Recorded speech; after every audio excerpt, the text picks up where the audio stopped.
Hey everyone, welcome back to the garden. Clearly we are done gardening for the season. It's Sunday after Thanksgiving, so November 29th. Technically, we should be able to still be getting things done in the garden. We did just yesterday get our hedge box and our Let's Dance 𝗟𝗶𝗸𝗲 in the ground, in their locations, just until the spring or summer when we, decide where they're going to go for good. We also got the 𝗟𝗶𝗸𝗲 𝗦𝘂𝗯𝘀𝗰𝗿𝗲 in yesterday as well.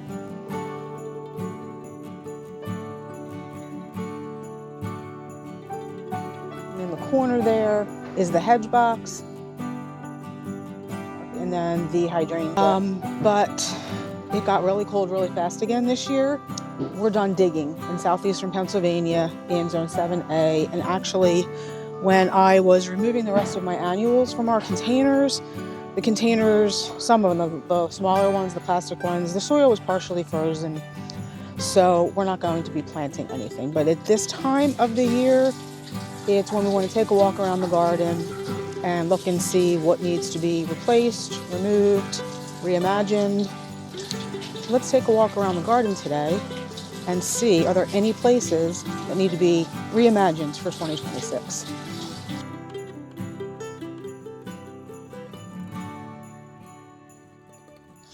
So right here is one area of the garden where I feel like we do need some editing in the spring or even the summer of next year.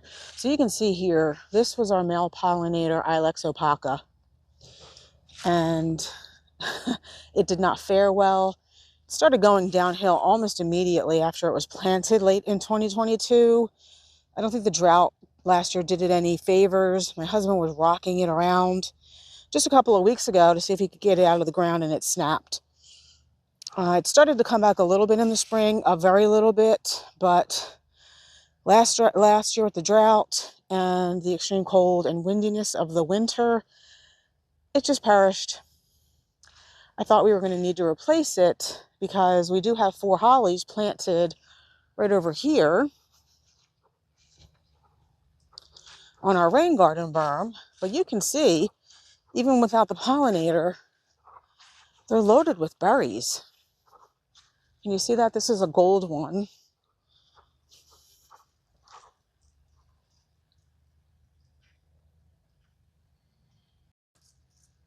And then this one is just the red.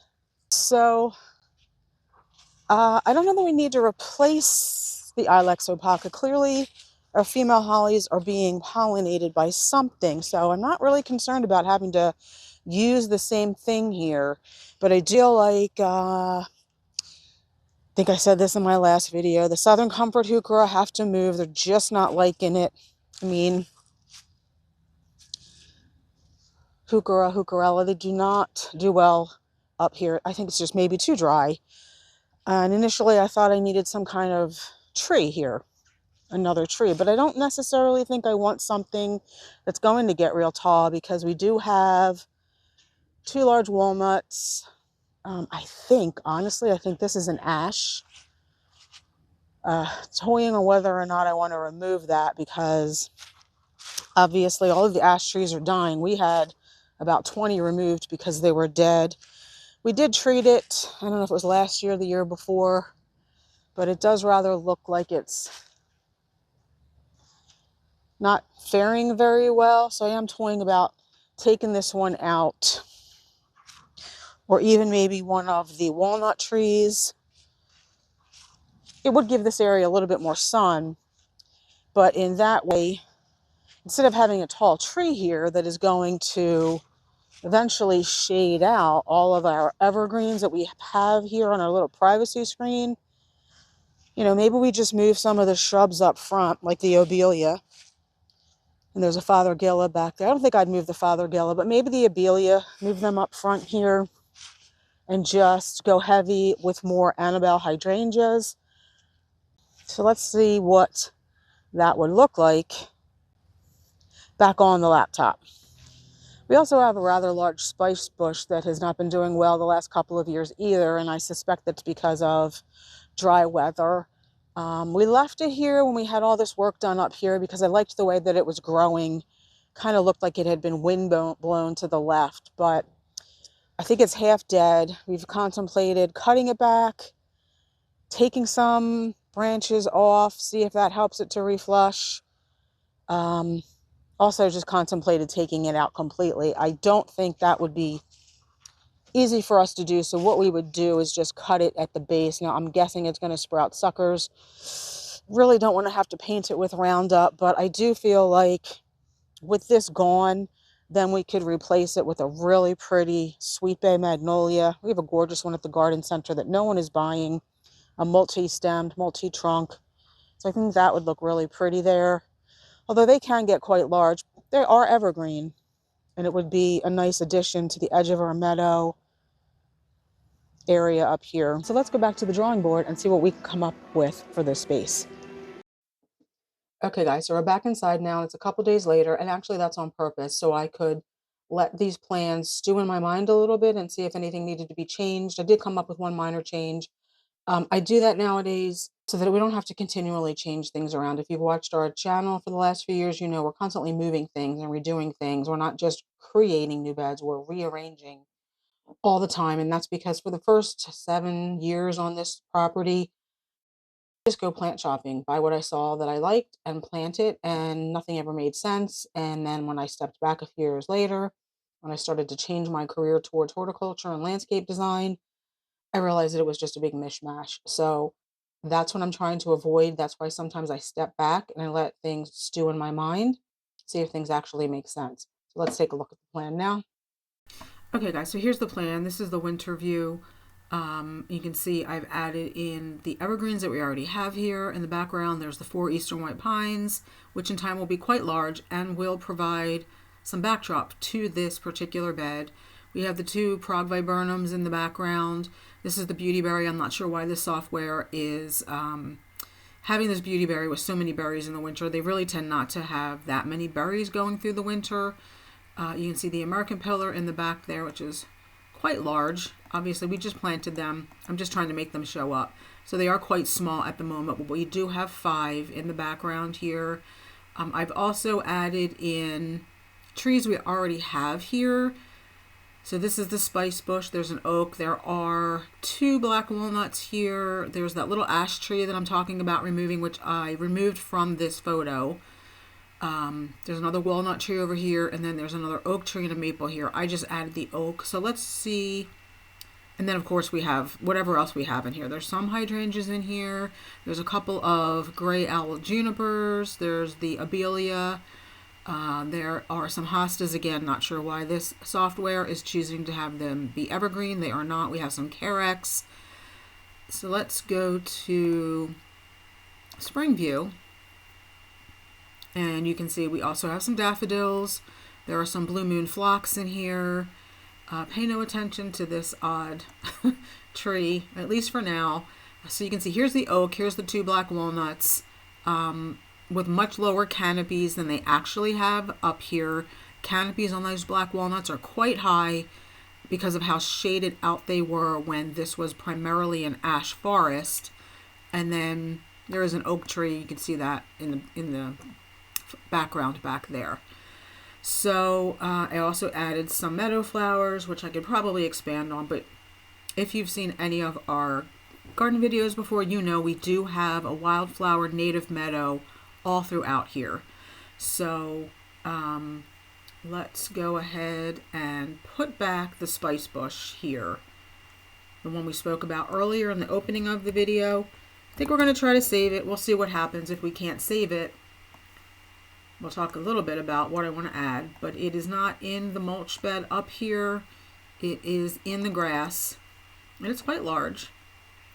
So it's about right here. So because the plant has been declining for the last couple of years, I had mentioned we might want to pull that out and replace it with a Sweet Bay Magnolia. We are going to try to cut it back in the spring and see if maybe we can get it to flush new growth. Although it is growing in the grass, it's not kind of encapsulated in the bed that is up there. If we do replace it, whatever we replace it with will go in the wood chips. Okay, so let's take a look at what this would look like should we decide that the spice bush, the pruning of it is not working and we want to get rid of it. We'll get rid of the spice bush and we would come in here again with a Sweet Bay Magnolia, and it would be planted within the border here. This is wood chipped. So again, they do not have sweet bay magnolia in this software, so I chose something that, at least in form, looks like a sweet bay. This is a magnolia, but if we switch over to the summer or the spring view, you'll see this blooms pink.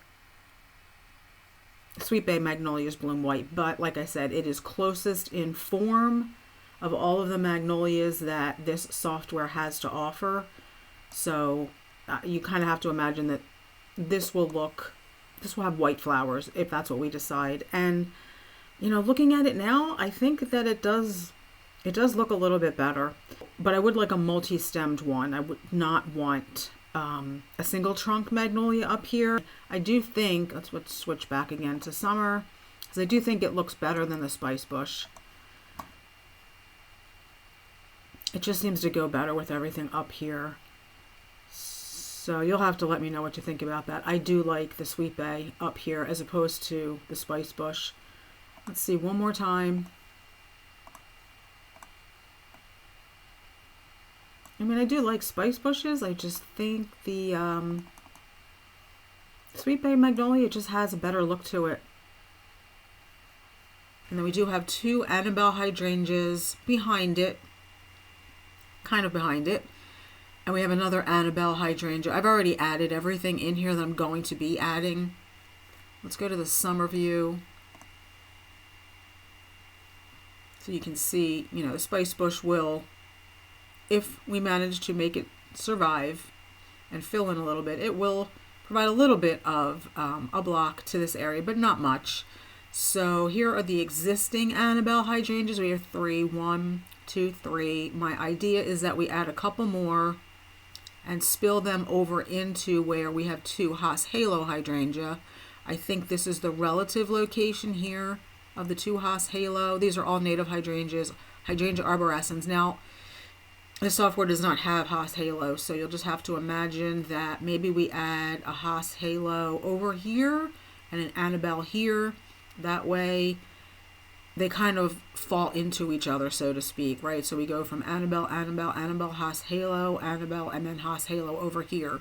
There's also some ferns in the background back here, which have gotten smaller over the years because of how dry we've been. Maybe at some point we become moist again and these will thrive. We have some miscanthus in the background. We have the beautyberry. Here's the 𝗟𝗏𝗲𝗲. The one change that I spoke about is that I'm not going to move the 𝗟𝗏𝗲𝗲 up front here. We're going to keep them back here with the 𝗟𝗏𝗲𝗲.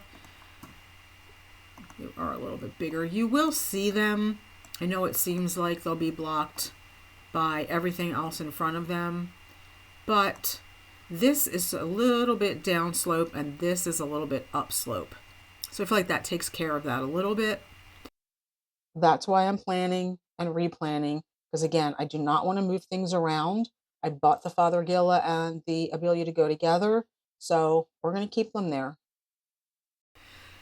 We have an 𝗟𝗏𝗲 Sun King in here, which is also struggling the last few years because of how dry it is. But anyway, so what we're mostly going to be adding is more hydrangeas. And then what you see here are 4. I won't know until we get up here and start digging how many we actually need. These are Ilex glabra inkberry hollies. They're evergreen. And I'm going to choose strong box. So this is not a formal garden up here. So that's why I'm not choosing boxwoods. Although boxwoods are black walnut tolerant, and we do have 3 black walnuts up here. This is a transition area from what you can see as our grassy lawn, which, if well kept, grass can be quite formal, and ours is well kept. And our more formal gardens get closer to the house. Now, I don't consider any of our gardens on this property formal, but we have been adding a lot of boxwoods recently closer to the house. The gardens surrounding our house, and even as you get out a little farther, are a little bit more formal. They're not wild as in our meadow area, which is behind this area that we're working on right now. So because this is a transition area, I don't want to choose boxwoods, and I'm choosing Ilex Strongbox because I have a great experience with them in other areas on our property. They tend to stay full to the ground. Ilex Shamrock, which is also an Ilex glabra, they tend to get a little bit leggy. no matter how much moisture they get or no matter how much sun they get. Now, all these shrubs do need full sun, but strongbox does perform best with a little bit of shade. That's in my experience anyway. We had gembox in a shady-ish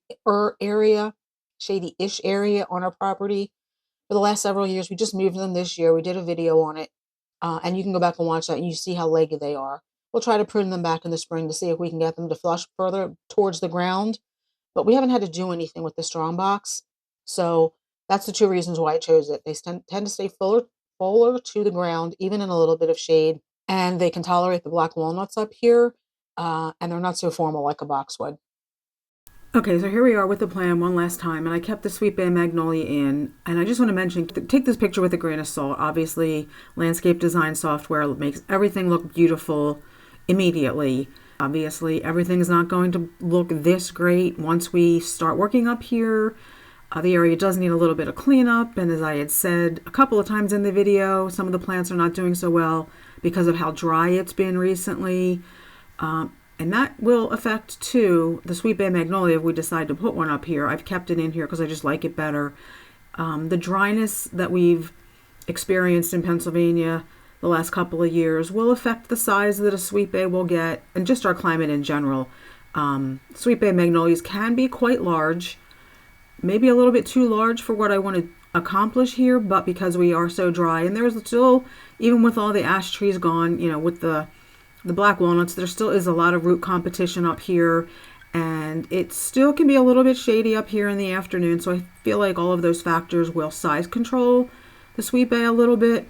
You know, these can get 35 to 50 feet tall, 25 to 30 wide if you were in the south. I don't think that that's going to happen up here, so I think, I don't think it'll overtake this area completely. So yeah, I think this is the plan we're going to go with, and I'm excited to get this area reworked up here because I do feel like since that male holly died earlier this season, and because we've been so dry, it does need a little bit of a rework just to bring some life to it and so that it doesn't look so blah throughout the season. As I discussed earlier in the video, the Southern Comfort heuchera has to move out because it has not liked how dry it's been up here. The Sun King, also the ferns. So everything is tending to go downhill here because it's been so dry. And again, maybe we'll pick up with our precipitation and get back to normal, but I'm not going to plan on that. So we're going to try to fill this area in the spring and summer with lots of plants that'll make it look alive almost immediately. But as I said, take this plan with a grain of salt because it makes things look really, really pretty immediately. And gardens just aren't like that. Let me know what you think about the plan. I hope you enjoyed the video. I don't know how many more planning videos I'm going to do because I feel like there are areas of our garden right now that need little edits. I don't necessarily need to make a plan for those. We do have some bigger garden projects planned for 2026, but again, not necessarily something I need a plan for. If anything changes, I'll certainly do another video and make some plans. But for now, I feel like this is the only part of our garden that actually needed a plan. So again, hope you enjoyed. Hopefully we'll see you in the next one. Bye.